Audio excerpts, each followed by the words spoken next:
Living in the present moment has brought nothing but benefits to my life. Well, until this happened. I arrived in Las Vegas on November 23rd after an impulse decision to live with 4 of my friends who were already staying here in a big Airbnb house. I decided I'm moving to Vegas. It was a gamble considering I wasn't making that much money at the time, but it was a gamble that definitely paid off because as soon as I got here, my brand and my business and my YouTube started to blow up. We had 3 months in that house, and then we had planned to stay at another Airbnb that we had confirmed weeks ago. After this next Airbnb, I had no plans. I thought I would just figure it out really easily, and I would just focus on what I had to do that day, the day of, without making super solid plans for the future. I was kind of just like, okay, I'm here, let's do what we gotta do here, and after these few months, I'll figure it out, it'll be easy. And that mindset completely screwed me over.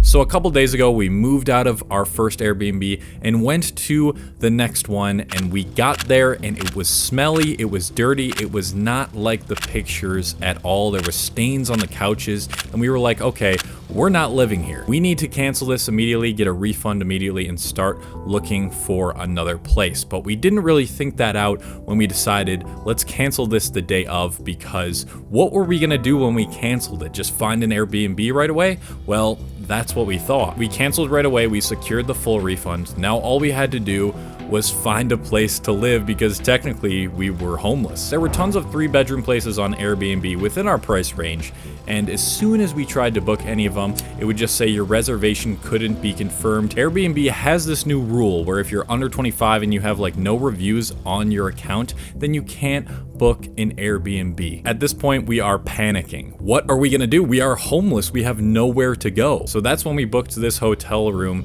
in the meantime to figure it out. And the room around me right now is definitely a good reflection of my mental state during these past few days. Really dope setup for my house. Nice house tour here, guys. But we have managed to secure a place on another rental app, and we are going there tomorrow morning. So what is the purpose of this story? Why am I publicly embarrassing myself for my foolishness on the internet and talking about me being homeless for a few days? Well, this whole situation really got me thinking about this one question. How much of living in the present moment is too much? All right, goodbye hotel room. No longer homeless.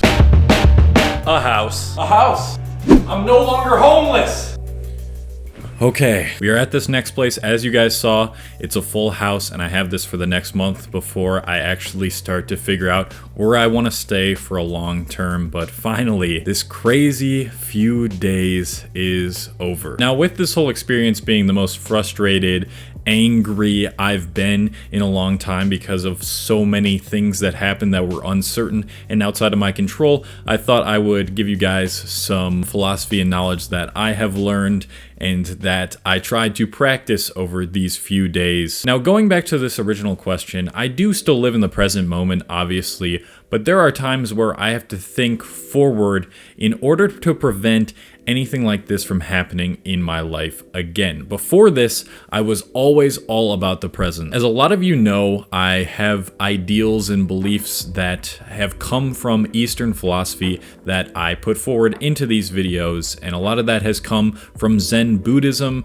mostly from teachings from Alan Watts. So basically just YouTube videos. So I don't know that much, but I know enough. And something that is taught within Zen Buddhism is the art of doing something without any previous thinking about it, just doing your initial reaction to something. There was a story that Alan Watts would talk about a lot in his lectures where the student goes to his master and the master asks him, what is the essence, or something along the lines of that, of Zen Buddhism? And the student will always try and think of an answer to this question, and that's why he never gets the question right for the master. And the first time that someone gets it right was this one student who just pulled a frog out of his pocket or something like that. Again, I don't know the exact story, but you can see where I'm trying to get at with this, where it's just like an immediate reaction, no sort of planning type of thing. Zen Buddhism is the art of unlearning your beliefs and living completely and fully in the present moment. At least that's what I've gotten from the lectures that I've listened to. I know there's a lot more to it than that. One master of Zen Buddhism, when asked what the secret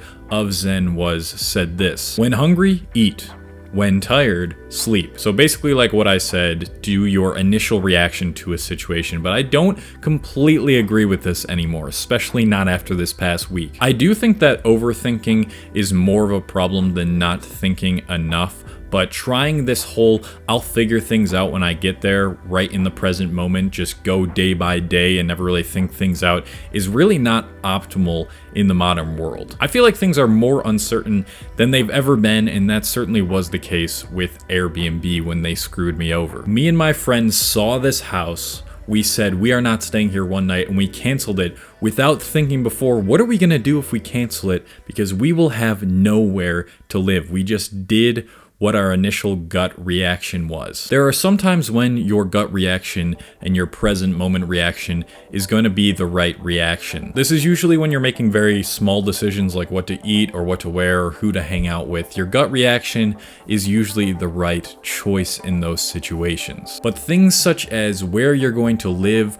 or what you want your future to look like, or the goals you're trying to complete throughout your life, those are things that you need to take time to strategize, to figure out, to define explicitly, and then set action towards completing those things. There were also several other themes from Stoicism that were brought up to me and put to the surface because I feel like I've been lacking a lot in my Stoic practices. A lot of you guys know that I'm into Stoicism, but they were really brought to the surface these past few days, so I want to go over those too. Firstly, just knowing that you can live on the scantiest of fare, as Seneca liked to put it. Meaning, if you were even forced to eat like just rice or beans forever, or forced into a situation where you have to live in a hotel room for a while like I did, you could still live and get by and be happy. Most of us are very, very privileged these days to have the food, the water, the shelter that we need, and then some. Whereas if we had just enough to get by and to survive and still be happy, you would be surprised at how little you actually need to be happy. And this is why I try not to own so many things, because it really allows me to appreciate what I have more, because the more that you have, the less that you appreciate each thing that you have. And so after I came out of this Airbnb and now that I'm in this house, I'm so much more grateful for having a big place to stay and having a place to cook all my amazing food. It just has made me super grateful and made me realize how much little stuff I can really live off of. The central idea and thing that Stoicism is about, and that I really needed to practice this week, was that you can't control what happens to you, the external, but you can control the internal, that is your thoughts and how you feel about a certain situation. And this is something that I really let get the best of me this week. I was really angry at the whole situation, and I didn't sleep well in the hotel, and the fact that I was sore from like moving all this stuff around into different cars and driving back and forth to this one place, this Airbnb that we didn't end up going to, it really took a toll on my mental health, and I was really starting to like, oh, when is this going to end? This is the worst situation ever. Nothing could be worse than this. When instead, if I would have just taken a step back and said, okay, we can't control what's going on right now. I can't control getting an Airbnb. That's not gonna happen. We gotta figure this out. But in the meantime, you are stuck in this hotel room with 2 other people. So just know that you can control your reaction to this and stay calm and stay humble, because there is nothing that you can do. And that's actually a really calming thought to me, and it might not be to you, but the fact that I knew that there was nothing I could do about this situation, it was actually like, okay, that's okay, because I trust that the universe is going to put me in the place that I'm actually meant to be, and that the universe is doing this for a certain reason. And that's the next thing that I really experienced and really felt this week. The universe is going to force you into situations that you thought were not right for you, but actually are. So for me, I thought, okay, I got another 3 months in Vegas. I am meant to be here for a little bit longer, at least for the next 3 months. But no, we couldn't find an Airbnb, we couldn't book one, and now I'm only in this house for 1 month, and I'm probably getting out of Vegas. I'm not really meant to be in Vegas for more than 1 month. It's my time to, move out and move on from this experience. And when you start showing resistance to stuff like that, the universe is going to be like, nope, we're going to take you and we're going to put you in the situation that you're meant to be at. And eventually, once going through these iterations of painful and uncomfortable and uncertain things, eventually it's going to reveal why this was happening to you. So in a few months, I'm going to reflect on this and I'm going to be like, oh, I'm in this situation right now and it's great. Now I understand why the universe had to put me through so many uncomfortable situations to get to this point where I'm happier and healthier and have grown more than ever. So one thing I really want to stress and tell you guys is that you are exactly